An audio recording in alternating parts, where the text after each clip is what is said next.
Hi everyone, welcome back to my YouTube channel. और मेरा नाम है पूजा शर्मा और मैं नर्सिंग ऑफिसर हूँ एम्स भोपाल में। तो ये वीडियो सभी लोगों के लिए इम्पोर्टेंट होने वाला है, सारे स्टूडेंट्स के लिए जिन्होंने 12th पास कर लिया है एंड अभी थोड़ा सा मन में डाउट चल रहा है कि बीएससी नर्सिंग कोर्स कैसा है, क्या है और उसमें क्या क्या चीज़ें ज़रूरी है आपके लिए जानना। तो ये वीडियो पूरा स्टार्टिंग से एंड तक देखिएगा कंप्लीट इन्फॉर्मेशन के लिए। तो सबसे पहले हम बात करते हैं कि बीएससी नर्सिंग आप कब कर सकते हो।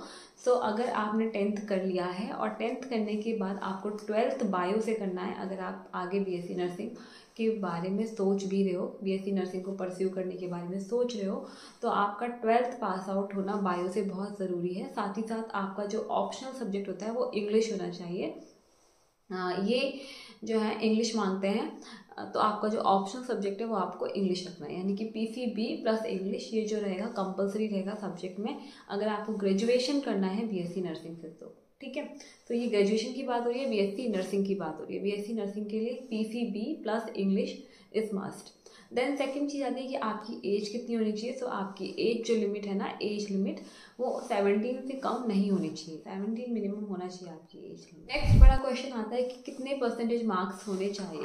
55% रखा गया है जनरल कैटेगरी के लिए। जनरल कैटेगरी के लिए 55% मार्क्स होने चाहिए 12th क्लास में, और SC ST के लिए होने चाहिए 50%, है ना। 55 for general, EWS and OBC और 50% फॉर SC ST। ठीक है, इतना परसेंटेज मार्क्स होना चाहिए आपका 12th में age to appear in BSc nursing entrance exam. तो नेक्स्ट क्वेश्चन आता है दिमाग में, वो आता है कि बीएससी नर्सिंग में हमें दाखिला लेना है तो हम कैसे ले सकते हैं। तो दो तरीके होते हैं, या तो आप इसके लिए कोई एंट्रेंस एग्जाम के थ्रू कोई गवर्नमेंट कॉलेज ले सकते हो, और उसके जो एंट्रेंस एग्ज़ाम होते हैं वो एक तो जो नीट का चल गया है ना, नीट के का जो स्कोर आएगा उसके थ्रू भी आप एंट्रेंस एग्ज़ाम में एनरोल करा सकते हो। एंट्रेंस एग्ज़ाम में अपीयर करके नीट के जो स्कोर कार्ड है उसके थ्रू भी आप एडमिशन ले सकते हो नर्सिंग कॉलेज में। और दूसरा आपके जो स्पेसिफिक एंट्रेंस एग्ज़ाम्स रहते हैं, फॉर एग्जांपल एम्स हो गया, तो एम्स अपना खुद का एंट्रेंस एग्ज़ाम कराता है।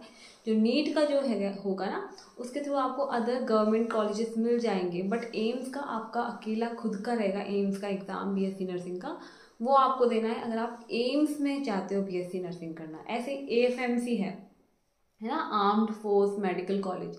तो AFMC में अगर आप बीएससी नर्सिंग करना चाहते हो तो AFMC जो खुद का अपना एंट्रेंस एग्ज़ाम कराता है, आपको वो क्लियर करना होगा, वो फाइट करना होगा, तब जाके आप वहाँ पे स्टडी कर सकते हो, कोर्स ज्वाइन कर सकते हो। ठीक है, तो दो तरीके हैं, एक एंट्रेंस एग्ज़ाम है जो कि नीट का है कॉमन, और दूसरा है जो स्पेसिफिक बॉडीज़ करा रही हैं, AFMC या एम्स वगैरह हो गए जो स्पेसिफिक करा रहे हैं, है ना। तो इन दोनों तरीके से आपको गवर्नमेंट बॉडी में, गवर्नमेंट कॉलेज में एडमिशन मिल जाएगा। लेकिन अगर बात करते हैं प्राइवेट की, तो प्राइवेट में आप डायरेक्ट भी ले सकते हो, लेकिन अभी जो नीट है आई थिंक उसका स्कोर कंपलसरी कर दिया गया है। मीन्स अगर आप नीट में कैसा भी स्कोर लाते हो तो वो स्कोर ज़रूरी है प्राइवेट में भी एंटर करने के लिए, है ना। हायर स्कोर्स को डेफिनेटली बात है कि गवर्नमेंट कॉलेजेस मिल जाएंगे, और जो लोअर स्कोर्स वाले हैं उनको प्राइवेट कॉलेजेस मिल जाएंगे। नेक्स्ट क्वेश्चन मन में आता है कि बीएससी नर्सिंग लड़के या लड़की कौन कर सकते हैं। तो लड़के और लड़की दोनों कर सकते हैं बीएससी नर्सिंग कोर्स को, बट एम्स जो है वो स्पेसिफिकली बीएससी नर्सिंग वहाँ पे सिर्फ और सिर्फ गर्ल्स को एडमिशन मिलता है, वो सिर्फ गर्ल्स के लिए कराता है। बॉयज़ वहाँ पे बीएससी नर्सिंग नहीं कर सकते, पोस्ट बेसिक चाहे तो कर सकते हैं। वो क्या है वो हम नेक्स्ट वीडियो में देखेंगे।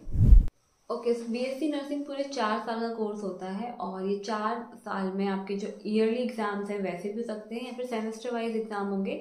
तो 8 सेमेस्टर में कंप्लीट हो जाएगा एक ईयर में, अगर आपके 2 सेमेस्टर लग रहे हैं तो, अगर सेमेस्टर वाइज एग्जाम हो रहे हैं तो, और अगर ईयर वाइज हो रहे हैं तो आपके 4 एग्जाम होंगे और 4 ईयर में आपका ये कोर्स कंप्लीट हो जाएगा। यानी कि आपने बी 12th किया and then BSc nursing 4 year का किया, उसके बाद आप कोई भी एंट्रेंस एग्जाम निकालोगे गवर्नमेंट का, तो आप गवर्नमेंट कॉलेज में, हॉस्पिटल में, गवर्नमेंट हॉस्पिटल में नर्सिंग ऑफिसर बन सकते हो। नेक्स्ट जो डाउट आता है वो आता है स्कोप के बारे में, कि बीएससी नर्सिंग करने का क्या क्या स्कोप रहता है। ठीक है, बीएससी नर्सिंग करने के बाद आप प्राइवेट और गवर्नमेंट दोनों में ही क्या क्या बन सकते हो, पहले हम उसके बारे में बात करेंगे। आप नर्सिंग ऑफिसर बन सकते हो, आप नर्सिंग ट्यूटर बन सकते हो, आप नर्स में रिसर्च में आगे बढ़ सकते हो इसी फील्ड में। आप चाहे तो अपने कोर्स में किसी स्पेसिफिक चीज़ में स्पेशलाइजेशन कर सकते हो, और अपनी नॉलेज को और अपग्रेड करके अपनी सैलरी में इंक्रीमेंट्स वगैरह लगा सकते हो। अगर फ़ीस की बात करें तो दोनों सेक्टर में डिफरेंट डिफरेंट फ़ीस हमें देखने को मिलती है। अगर प्राइवेट की बात करें तो प्राइवेट में 4 लाख से 10 लाख तक की फ़ीस भी हो सकती है, मतलब एक रेंज बता रही हूँ, कहीं कुछ होता है, तो मैंने एक रेंज बताया है 4 लाख टू 10 लाख फ़ीस जा सकती है नर्सिंग में इन अ प्राइवेट कॉलेज। अगर हम गवर्नमेंट की बात करें तो गवर्नमेंट में 4,000 से 60,000 तक फीस जा सकती है आपकी, अगर आप गवर्नमेंट कॉलेज से बीएससी नर्सिंग कर रहे हो तो। जैसे फॉर एग्जांपल बीएससी नर्सिंग अगर आप एम्स से करते हो तो वहाँ पे हार्डली 5-6,000 4-5,000 फीस होती है 4 साल के कोर्स की, है ना।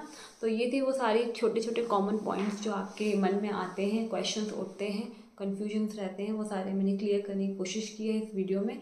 और भी क्वेश्चंस हैं, डाउट्स हैं तो आप कमेंट सेक्शन में पूछ सकते हैं।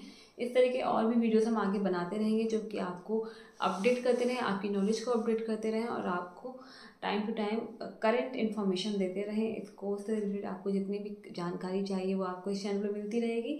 अगर वीडियो पसंद आया तो वीडियो को सब्सक्राइब, चैनल को सब्सक्राइब कर लेना, वीडियो को लाइक एंड शेयर कर देना। सो मिलते हैं नेक्स्ट